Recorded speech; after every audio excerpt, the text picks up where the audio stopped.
Kisah Abu Nawas.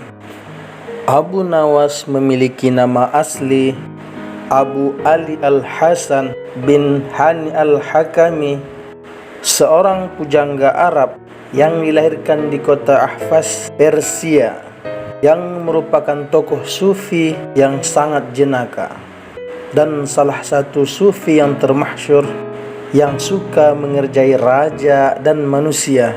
Ternyata ada kisah sang sufi Abu Nawas yang juga mengerjai malaikat yang menanyakan di alam kubur. Abu Nawas pernah berwasiat kepada istri dan anaknya agar ketika Abu Nawas meninggal, dia meminta diberikan kain kafan yang sudah sangat kusam sekali. Demikianlah saat dia meninggal, Abu Nawas dicarikan kain kafan yang sangat kusam sebagai pembungkus jenazah Abu Nawas. Sesaat setelah dikuburkan dan ditalkinkan, ruh Abu Nawas sendiri di dalam kuburnya. Tidak lama kemudian datanglah dua malaikat yang akan mengajukan pertanyaan-pertanyaan kepada Abu Nawas.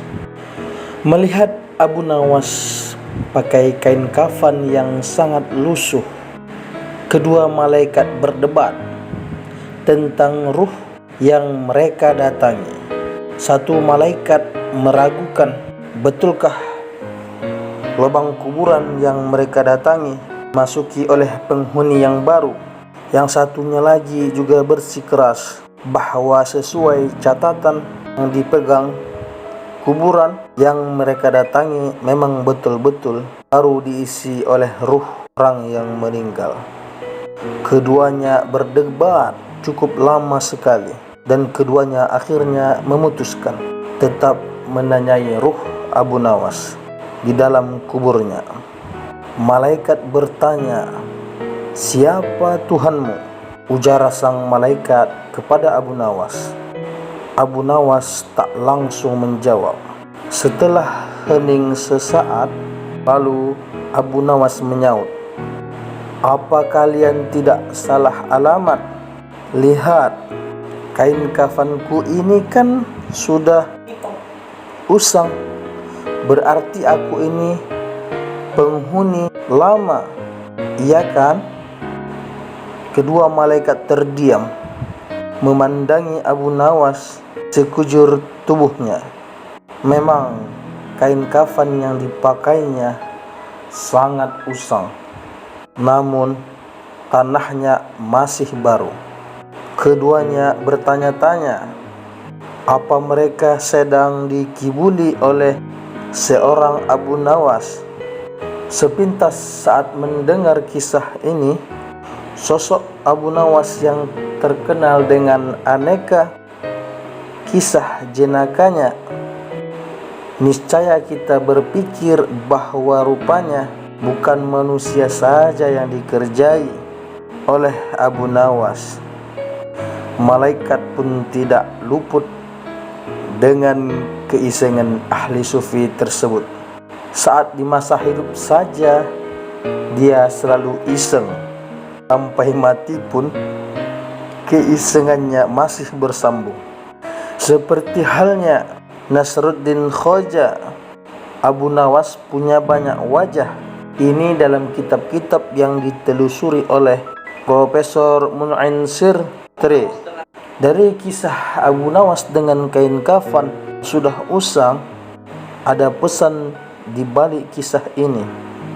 Setelah dibingungkan dengan pembungkus jenazahnya, para malaikat mendapat pertanyaan balik dari Abu Nawas. Abu Nawas bertanya, "Kalian selalu bertanya siapa Tuhanmu? Izinkan aku balik bertanya, siapa Tuhanmu? Di mana Tuhanmu? Apa tujuanmu hidup?" Kata Abu Nawas, "Kalau kalian bertanya kepadaku pertanyaan-pertanyaan ini, kalian salah alamat. Kenapa salah alamat? Orang yang bertanya siapa Tuhanmu berarti meragukan keberadaannya, bahkan meragukan dirinya sendiri. Bagaimana dia bisa bertanya kepada orang lain siapa Tuhan orang itu, padahal tidak sekejap pun, tidak sedetik pun terlepas dari si penanya. Tuhan itu sekaligus penanya yang ditanya, bahkan pertanyaan itu sendiri. Tidakkah kalian lihat diriku ini adalah diri yang telah kembali sebelum ajal datang. Aku sudah mati sebelum mati. Karena itu, kalau kalian bertanya siapa Tuhanmu pada orang yang telah mati sebelum mati, berarti kalian ini tidak mengenal diri kalian sendiri. Atau yang disebut juga dalam hadis aku telah ribuan kali bertanya kepada diriku sendiri, siapa Tuhanku, di mana Tuhanku. Aku telah mendapatkan jawabannya. Jawabannya justru berbalik kepada si penanya itu sendiri. Jangan-jangan kamu mempertuhankan dirimu sendiri. Bila iya, apa bedanya kamu dengan Fir'aun? Kamu merupakan Fir'aun tanpa singgasana, tapi klaimmu sama saja. Kamu mempertuhankan hawa nafsumu sendiri. Karena itu, kuhabiskan waktuku melawan hawa nafsuku. Kalian para malaikat, mana tahu apa itu hawa nafsu? Kami manusia selalu diombang-ambingkan dengan hawa nafsu. Dalam kehidupanku, aku pernah melakukan dosa. Ini digiring oleh hawa nafsu. Lantas aku bertaubat. Air mataku bercucuran memohon ampun. Sesudahnya aku menjadi ahli ibadah. Ini pun masih dirasuki oleh hawa nafsu. Hawa nafsu apa? Merasa paling ahli ibadah sejagat raya. Nah, apa bedanya dengan kesombongan iblis? Sama kan? Hawa nafsu sangatlah halus. Berbuat dosa bagian dari hawa nafsu. Beribadah pun bila timbul kebanggaan juga diperosokkan oleh hawa nafsu.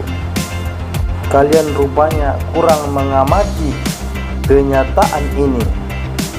Sebentar, kenapa kami yang malah kau ceramahi, wahai Abu Nawas? Sergah seorang malaikat. Abu Nawas berkata, mulutku bergerak sendiri. Aku hanya menjadi penyampai pesan. Pesan ini keluar dari apa yang telah dihayati oleh jasadku dan mengisi seluruh relung ruhku. Tidak penting apa yang akan terjadi kemudian, kata Abu Nawas. Yang terpenting adalah pesannya. Dan kain kafan usang, bahwa kain kafan usang tak lain adalah simbol kematian yang dilakoni sebelum ajal tiba. Inilah pesan utama dari hikmah yang diyakini sebagai hadis oleh kaum Sufi. Matilah engkau sebelum mati. Dalam kisah Abu Nawas ini, kita selalu diingatkan untuk menjadi mati sebelum mati, yaitu meleburkan hawa nafsu, meleburkan ego diri dan kehendak diri, sehingga Allah akan memanifestasikan sifat kemuliaannya kepada manusia.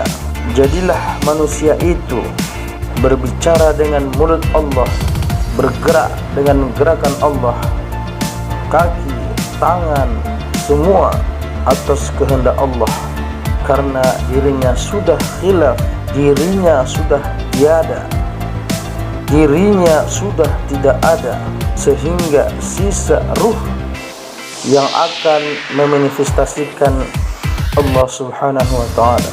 Maka ketika hawa nafsu hendak diri lebur, jadi mati sebelum mati, atau